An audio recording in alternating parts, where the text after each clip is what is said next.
पिछले सप्ताह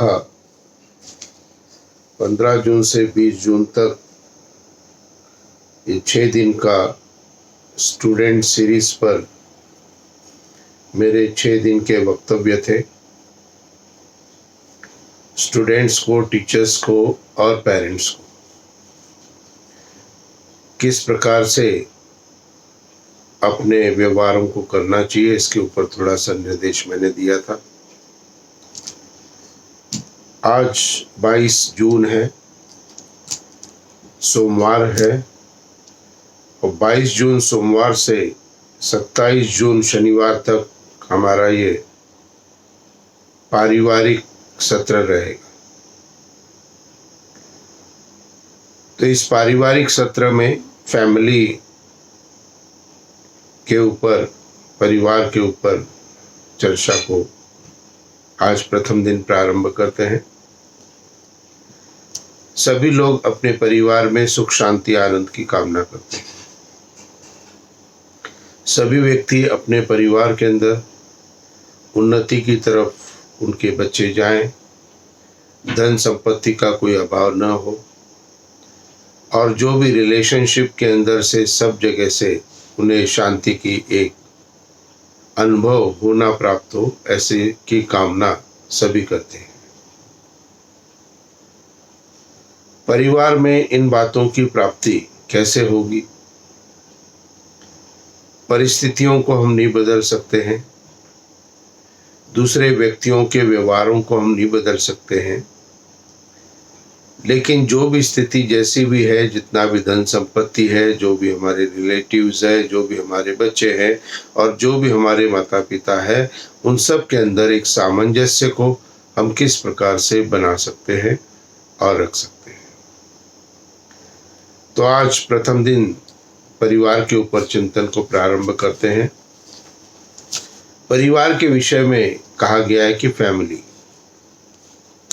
my sweet family, my family, बहुत सारी जगह पर फैमिली शब्द का प्रयोग किया जाता है, यानी कि परिवार। परिवार का व्यापक अर्थ भी है, और परिवार का व्यापक अर्थ ये है कि माता पिता, संतान और उनके घर में जो भी बुजुर्ग रहते हो, ये एक परिवार जो एक साथ इकट्ठा एक छत के नीचे एक घर के अंदर निवास करता है। परिवार का दायरा थोड़ा सा हम बड़ा करेंगे तो हम अपने रिलेशंस को भी परिवार का एक भाग मानते हैं। कई लोग अपने मित्रों को, पास पड़ोस को भी परिवार का एक अंग मानते हैं। तो ये दूसरा सर्कल हमारे परिवार का हो जाता है। अब हमें सर्वप्रथम अपने से प्रारंभ करना है। अपने परिवार से मेरा तात्पर्य यह है कि पति पत्नी और उनके बच्चे और उनके माता पिता, बस। यानी कि जो एक छत के नीचे रहते हैं, एक छत यानी कि एक मकान में रहते हैं, एक घर में रहते हैं प्रतिदिन, सबसे पहले वहां पर सामंजस्य आवश्यक रूप से होना चाहिए। और जो लोग एक छत के नीचे रहते हैं, यदि उनमें सामंजस्य हो गया तो धीरे धीरे उस सामंजस्य का दायरा वो बाहर की तरफ बढ़ा सकते हैं। तो माता पिता, बच्चे और घर के बुजुर्ग, इन तीनों के ऊपर विशेष चिंतन करेंगे और किस प्रकार से परिवार के अंदर सुख शांति प्राप्त हो सकती है, और उसके लिए थोड़ी सी गाइडलाइन मैं आज दूंगा और बाकी विस्तार हम आने वाले समय में करेंगे। सबसे पहले घर के अंदर जो हमारे बुजुर्ग है, दादा दादी है, नाना नानी है, सबसे पहले जिनके साथ हम रहते हैं या नाना नानी हमसे दूर रहते हैं, मान लीजिए, वो भी एक परिवार का अटूट हिस्सा हो मान सकते हैं आप, क्योंकि दादा दादी आपके साथ रहते हैं। वैसे ही नाना नानी भी आपके साथ, परिवार के साथ जुड़े हुए हैं। सबसे पहले हमें ये देखना है कि उन सब की आवश्यकताएं क्या है और उन सब की आवश्यकताओं को पूर्ण करने का एक प्रयत्न करना है। जहाँ पर जो हमारे घर के अंदर में बुजुर्ग कोई है, हमारे माता पिता है, दादा दादी है, नाना नानी है, शायद हम उनके पास 10 से 15 मिनट प्रतिदिन नहीं बैठते हैं। ये सबसे पहली कमी हमारे अंदर है। हेलो, हाय, नमस्ते आदि हम करके चले जाते हैं। स्वयं हमारे माता पिता भी अपने माता पिता के पास नहीं बैठते हैं। तो यदि जो आज पति पत्नी है वो अपने घर में अपने माता पिता के साथ नहीं बैठेंगे, उनके साथ चर्चा नहीं करेंगे, तो उनके बच्चे भी उनके साथ नहीं बैठेंगे। सबसे पहले आप अपना कुछ समय अपने घर के अंदर जो वृद्ध है, जो सीनियर सिटीजन्स है, जो आपके माता पिता है, दादा दादी है, उनके लिए थोड़ा समय आप निश्चित करना प्रारंभ करें। अर्थात कम से कम 10 मिनट उनके साथ बैठना प्रारंभ करें। ये बात घर के जो बुजुर्ग हमारे रहते हैं उनके लिए मैंने एक ही निर्देश आज आपको किया है।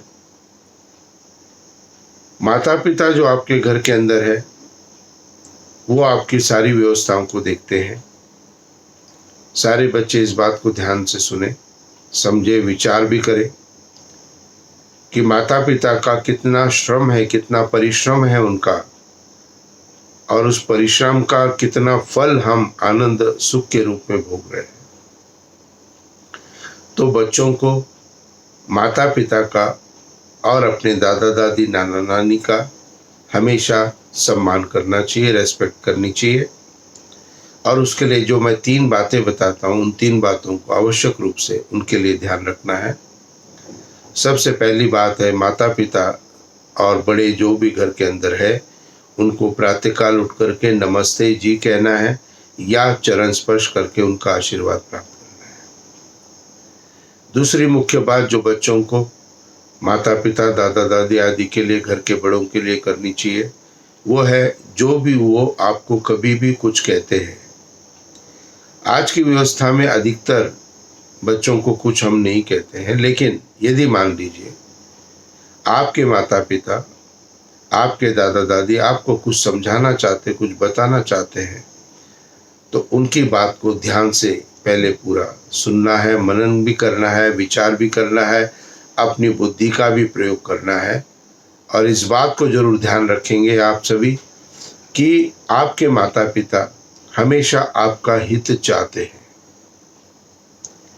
किसी भी बच्चे को यदि मैं पूछूं प्रश्न कि कोई माँ अपने बच्चे का बुरा चाहती है, तो उसका उत्तर क्या होगा? नहीं। यदि मैं प्रश्न करूं कोई पिता अपने बच्चे का बुरा चाहते हैं, तो उसका उत्तर क्या होगा? नहीं। तो माता पिता जो भी आपके लिए कहते हैं या करते हैं, वो आपके अच्छे के लिए करते हैं या बुरे के लिए करते हैं? तो इसका उत्तर क्या होगा? भले के लिए करते हैं। तो माता पिता जो भी कहते हैं वो भले के लिए कहते हैं, तो उनकी बात को मानते हुए, विचार करते हुए आपको अपने जीवन में आगे बढ़ना है।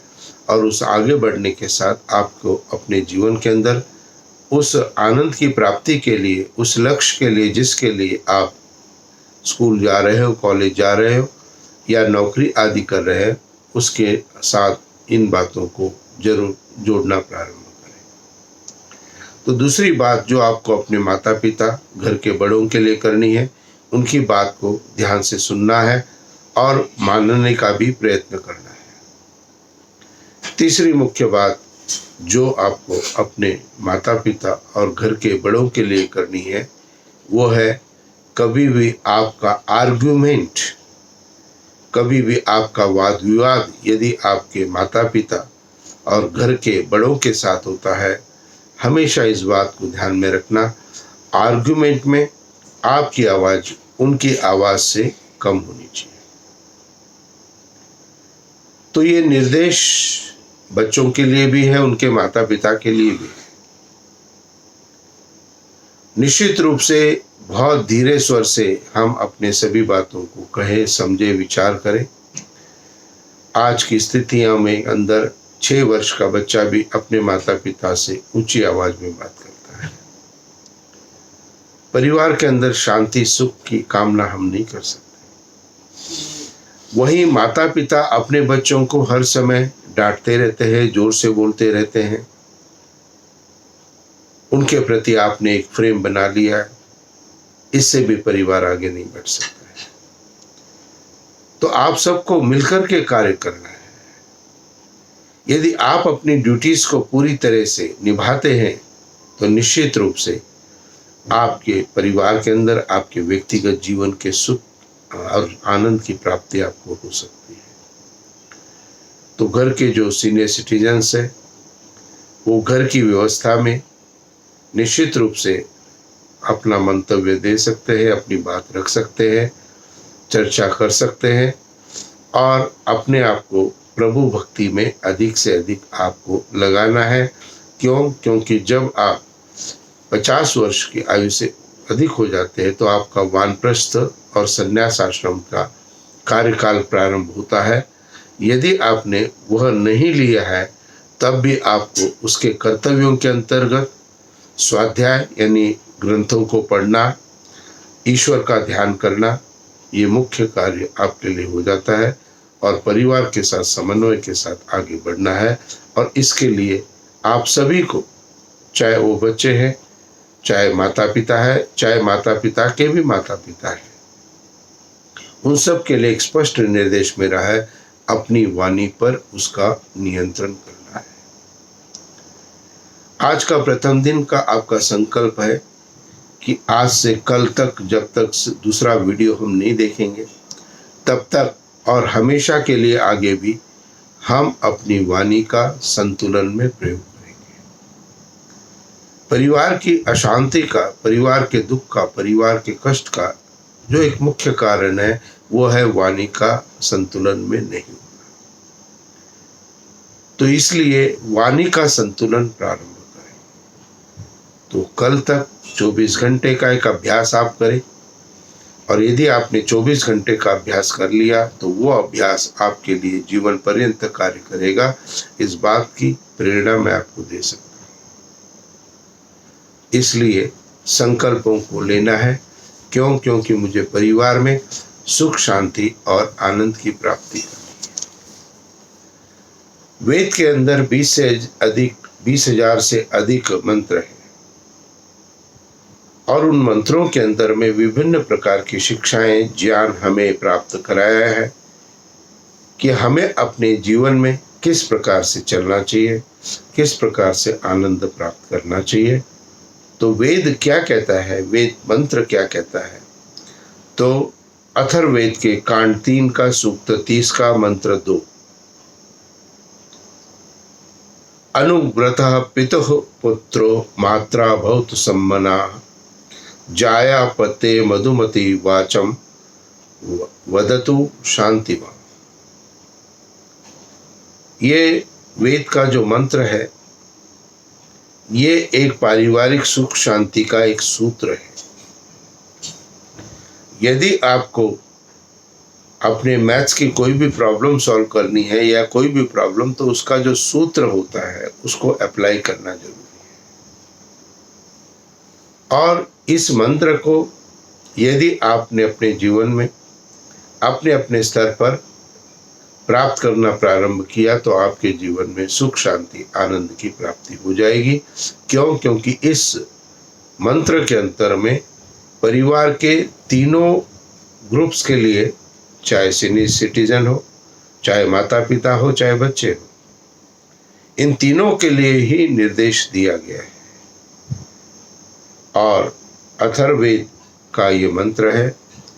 तो इस मंत्र हमें किस प्रकार से शिक्षा देता है, ये मंत्र हमें किस प्रकार से जीवन में आगे बढ़ने की प्रेरणा करता है, इसकी व्याख्या को हम कल से प्रारंभ करेंगे। आप सब ने मंत्र को बहुत बार सुना होगा, विचार किया होगा, लेकिन अब उस पर कार्य करने का समय आ गया है। तो हम उस मंत्र का विश्लेषण करते हुए, जानते हुए, समझते हुए अपने जीवन में इस मंत्र को अपने परिवार की उन्नति के लिए धारण करना है। इस आशय से इस मंत्र का अध्ययन हम कल से करेंगे। तो आप सभी कल से इस मंत्र के भाग को प्राप्त करना प्रारंभ करेंगे। अनुव्रतः पितुः पुत्रो मात्रा भवतु सम्मनः, जायापते मधुमतिं वाचं वदतु शांतिवान्। तो इस वेद मंत्र की व्याख्या मैं कल से प्रारंभ करूंगा। आप सभी के लिए मैं हार्दिक अपनी शुभकामनाएं, शुभ आशीर्वाद प्रदान करता हूं। मेरे कल के वीडियो को प्राप्त करने के लिए आपने यदि मेरे चैनल को सब्सक्राइब नहीं किया हो, सब्सक्राइब जरूर करें और आगे उन्नति के पथ पर अग्रसर आप सभी हो सके। आप सभी के लिए ईश्वर से कामना करते हूँ। इति ओम शांति शांति।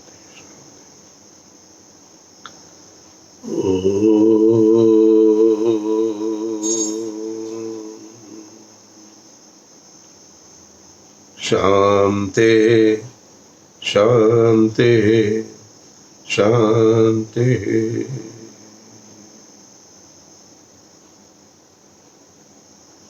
नमस्ते।